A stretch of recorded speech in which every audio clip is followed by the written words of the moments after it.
I'm Szczepan Orlowski. We are based in London. I'm from Animorph. We are a cooperative that develops augmented and virtual reality applications.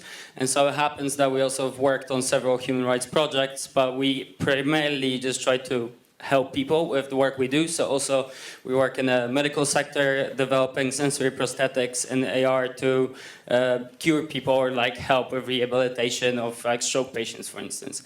So I would try to avoid, let's say, the topics that you are very well aware of and focus on things that we do and just put them in this context. Cool, so I suppose you already have an answer to this question after those conversations, because we are definitely facing something that Adam Curtis described as hypernormalization, or actually this is a term from the Glasnost period. In fact, Glasnost and Perestroika, which is that we don't know what to believe anymore.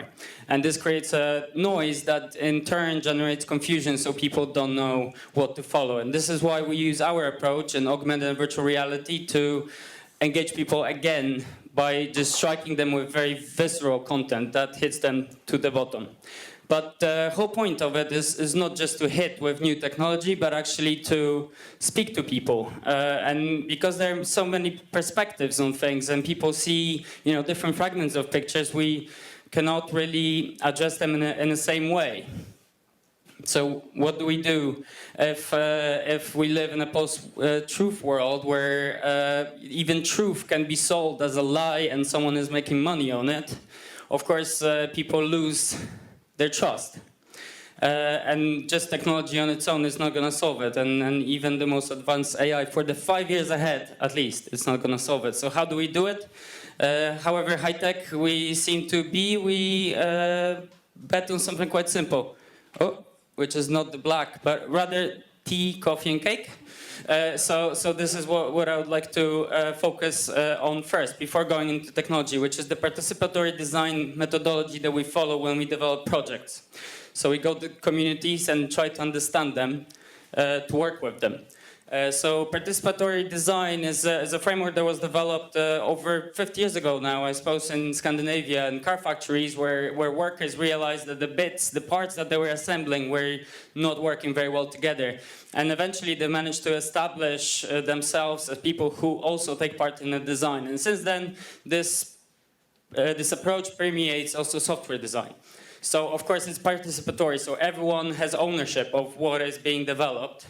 Then everyone knows what's the problem. What's the problem in the community that everyone wants to solve? So it's not something that we bring to the people and tell people what to do. We don't speak at people. We try to listen to them.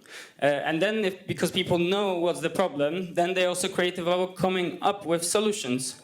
And then we try to frame it together in a way that can advance the overall cause. And this happens very quickly in an iterative manner. So as software developers, we build one version, we test it, we build another one, we test it, and so on and so forth until we need to let it go, and then it lives its own life.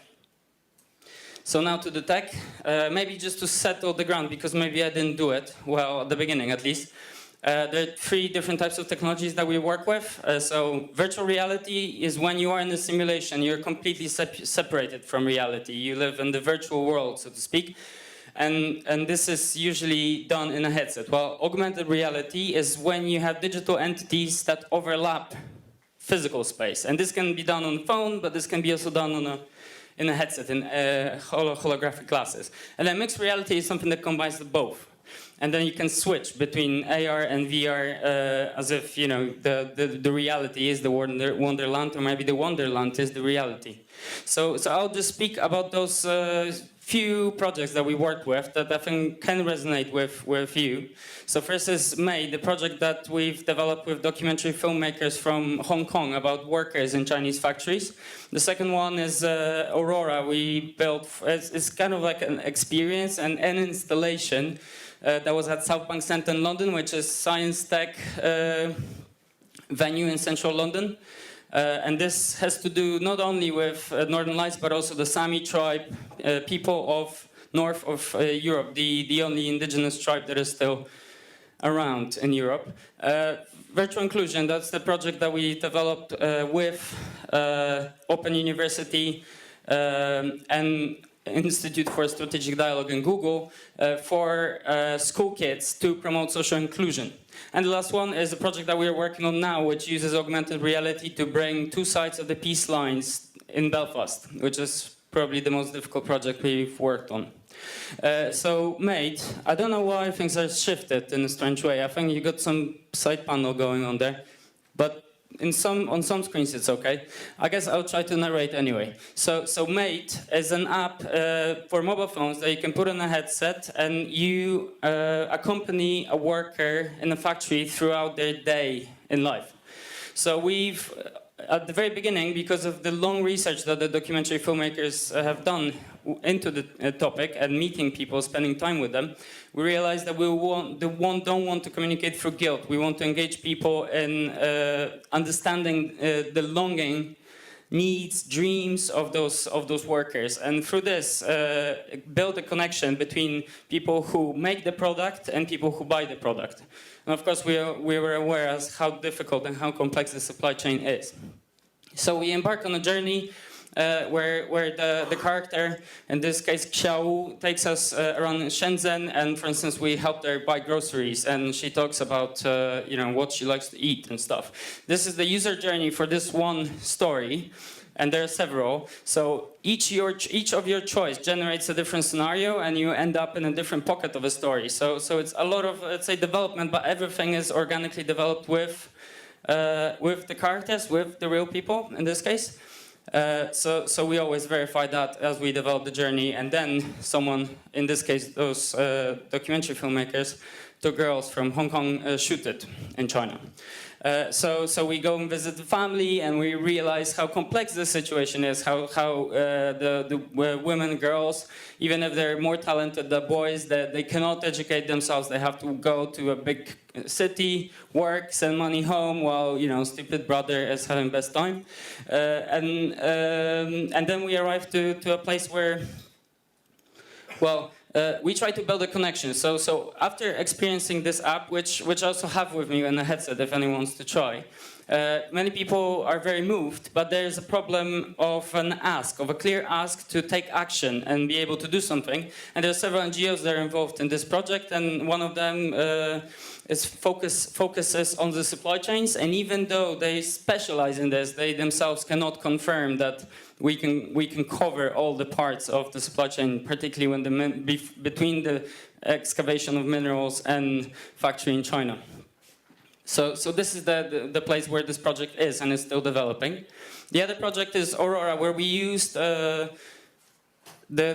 the awe of new technology, in this case AR, to encourage people to think about the topic that is underlying this. So Aurora, Northern Lights, have been very deeply engraved in the culture of Sami people who have been in the north of Europe for like around 1,000 years, and their culture is very rich. However, they've also been consistently suppressed over centuries by mostly Norway, Sweden, Finland, and Russia. So this is how it looks basically from a headset. You look over the River Thames and you generate auroras. You look around, but you hear the poetry and stories from some people that were created by them for this performance.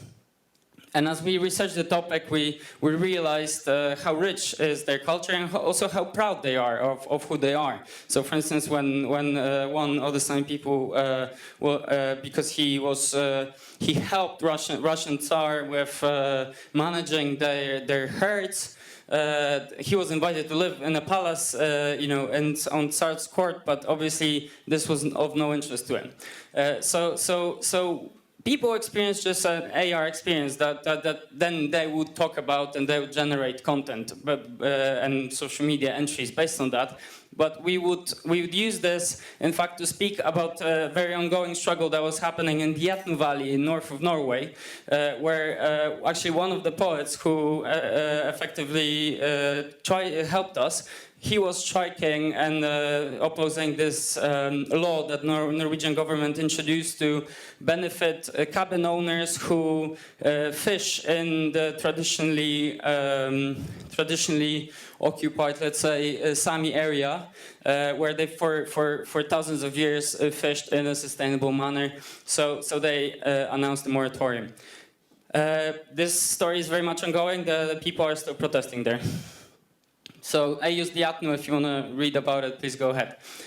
Virtual Inclusion is the project that we recently published, and this is a multi-platform experience. So this is you can download it from app stores on Android and iOS, but also you can do it. You can experience it in a browser, because it was designed for schools, and in fact it's been earmarked for national curriculum for secondary schools.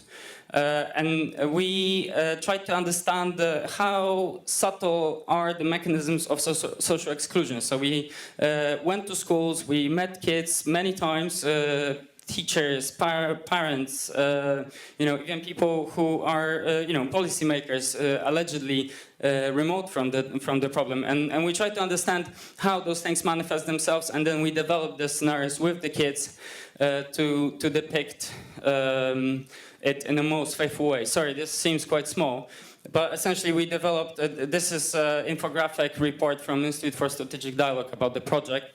We developed 3 scenarios that enable you to take action in critical moments in a story. So for instance, when a child is sort of pushed to the wall, and it's bullied, to put it bluntly, you can take action and do something about it. And this has had incredible results. That 84% of children understood what's the problem of exclusion, even though they've never experienced that.